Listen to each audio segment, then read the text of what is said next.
अब हम कुंडली के 12 भावों में वृष राशि का फल देखेंगे। वृष का मतलब होता है बैल और वृष राशि का स्वामी होता है शुक्र ग्रह। क्योंकि शुक्र एक सुंदर ग्रह है तो इस लग्न वाले सुंदर शरीर वाले होते हैं। वृषभ लग्न वालों का रंग साफ होता है और इस लग्न वाले जातक आत्मविश्वास के धनी और कर्म प्रधान होते हैं। वृषभ का अर्थ है बैल। वृषभ लगन वाला जातक बैल के समान ही बलिष्ठ और पुरुषार्थी होता है। इनके शरीर की लंबाई ना अधिक होती है और ना कम, ये सम लंबाई वाले होते हैं। इनके कान व गर्दन औरों की अपेक्षा लंबे व होठ मोटे होते हैं। इनके गाल व आंख सुंदर व मोह लेने वाले होते हैं। इनके दांत सुंदर पंक्तिबद्ध होते हैं और जब ये हंसते हैं तो दांत सुंदर व आकर्षक लगते हैं। हंसने में यह मेष लग्न वालों की तरह कंजूसी नहीं करते। कम बोलकर अधिक कह जाना इनकी आदत होती है। आकर्षक व्यक्तित्व होने के कारण लोग इनकी तरफ आसानी से आकर्षित हो जाते हैं। खाली बैठना वृष लगन वालों की आदत नहीं होती। ये लोग कोई ना कोई योजना बनाकर उस पर कार्य करते रहते हैं। वृष लगन वाले लोग संगीत व सौंदर्य के रसिया होते हैं और क्योंकि शुक्र की दूसरी राशि छठे भाव में पड़ती है, इन लोगों को चोट लगने का खतरा बना रहता है, विशेषतः जब गुरु तथा मंगल का प्रभाव भी शुक्र पर हो। ऐसे व्यक्ति हमेशा कार्य में लगे रहते हैं। यदि दूसरे भाव में वृष राशि होती है तो शुक्र की दूसरी राशि तुला 7वें भाव में पड़ती है। ऐसे में यदि शुक्र बलवान है तो जातक को स्त्री पक्ष से तथा व्यापार से धन की प्राप्ति होती है और उसका मुख भी सुंदर होता है। अगर शुक्र पाप प्रभाव में है तो जातक के जीवन साथी के लिए कष्टदायक होता है और उसके जीवन साथी की मृत्यु जल्दी हो जाती है, क्योंकि शुक्र दूसरे और सप्तम भाव का स्वामी है और सप्तम भाव जीवन साथी का लग्न है और द्वितीय भाव जीवन साथी के का आयु भाव है, यानी कि इससे अष्टम भाव है। शुक्र यदि निर्बल होकर छठे या 8वें भाव में है तो अपनी महादशा या अंतरदशा में अशुभ फल देता है और जातक को रोग देता है। द्वितीय भाव में वृष राशि वाले जातक को स्वतंत्र रूप से या अकेले ही अपने व्यापार या कार्य करने चाहिए। इन्हें साझेदारी में हानि होती है।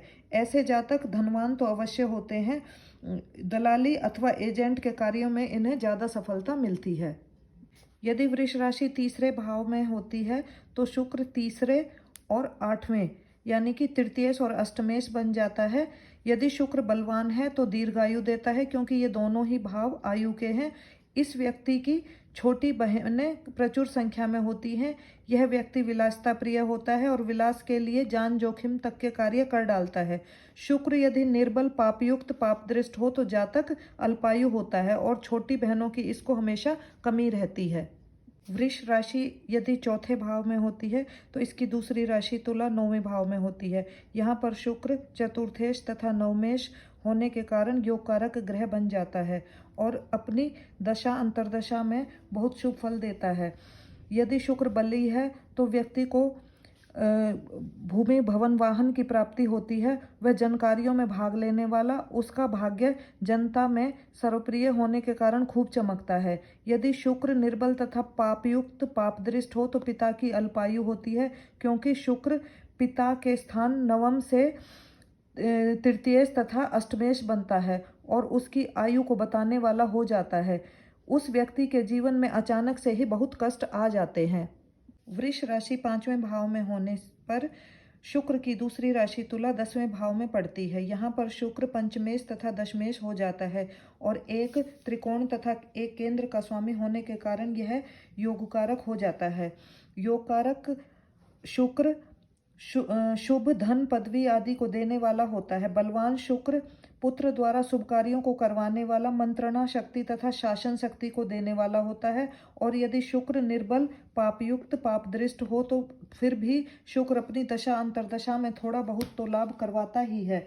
पुत्र द्वारा कर्मों का नाश होता है और अपने विचारों के कारण इसे राज्य में विरोध का सामना करना पड़ता है। ऐसा जातक धन कमाने वाला और जोड़ने वाला होता है। जातक को सूझबूझ वाला, समझदार, धैर्यवान कहा जाए तो ठीक रहेगा।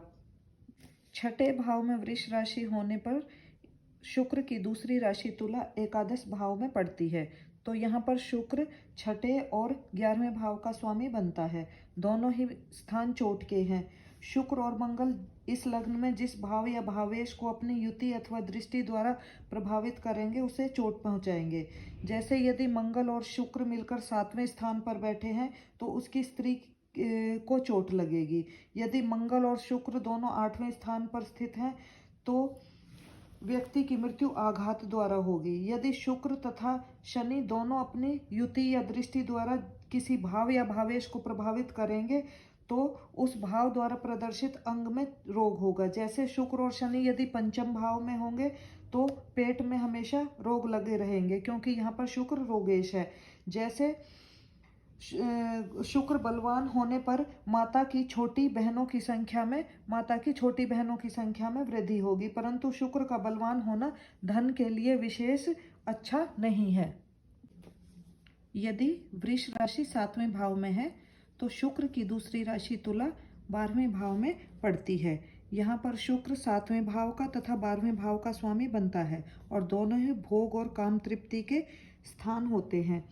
शुक्र यदि बलवान है तो स्त्री की आयु दीर्घ होती है। शुक्र यदि पंचम भाव, सप्तम भाव या द्वादश भाव में पड़ जाए तो वह जातक ज़्यादा सेक्सी हो जाता है, क्योंकि ऐसी स्थिति में भोग तथा काम वासना के भावों का परस्पर संबंध बन जाता है और यह संबंध कामातुरता को बढ़ाता है।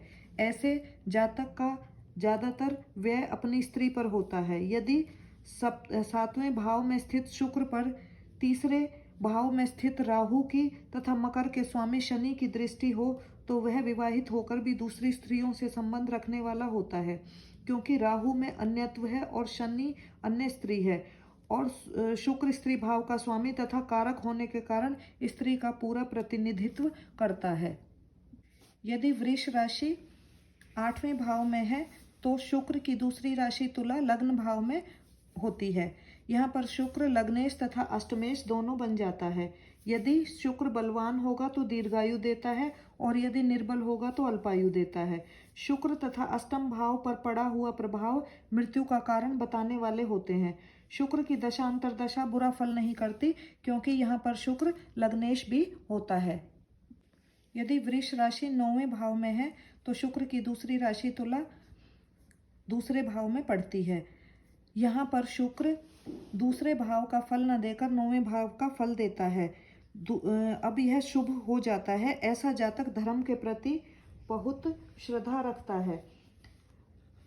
यदि शुक्र बलवान है तो अपनी दशांतर दशा में धन देता है और बलवान शुक्र मनुष्य को सुंदर तथा राज्यमानी बनाता है। यदि शुक्र निर्बल है तो ताले के द्वारा धन का नाश हो जाता है। वृष राशि 10वें भाव में है तो शुक्र केंद्राधिपति दोष में आ जाता है और उसकी शुभता में कमी आ जाती है। और शुक्र की दूसरी राशि क्योंकि तीसरे भाव में पड़ रही है तो वह दोबारा अशुभ हो जाता है। यहाँ पर यदि शुक्र बली है तो जातक की मित्रता महान व्यक्तियों से होती है और उस पर राज्याधिकारियों की कृपा भी बनी रहती है।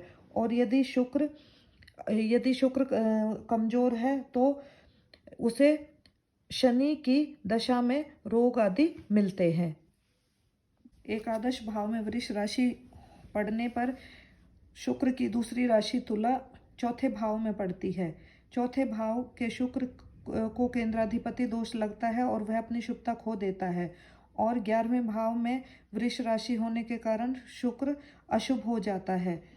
तो अपनी दशा तथा शनि की अंतरदशा या फिर शनि की दशा और शुक्र की अंतरदशा में रोग तथा धन की कमी द्वारा कष्ट देता है। शुक्र यदि बलवान होता है तो वाहन मिलते हैं और यदि शुक्र राहु के साथ 12वें घर में हो तो उसका निवास स्थान नष्ट हो जाता है, क्योंकि राहु का प्रभाव न केवल शुक्र पर अपितु चतुर्थ भाव पर भी पंचम दृष्टि द्वारा होता है। ऐसा व्यक्ति घर को त्याग करता है अथवा जन्म स्थान से दूर रहता है। वह व्यक्ति बहुत कामातुर होता है। वृष राशि 12वें भाव में स्थित है तो शुक्र की दूसरी राशि तुला 5वें भाव में पड़ती है। यहाँ पर शुक्र 12वें भाव के फल न देकर पांचवें भाव के फल देता है, जहाँ इसकी दूसरी राशि तुला स्थित है।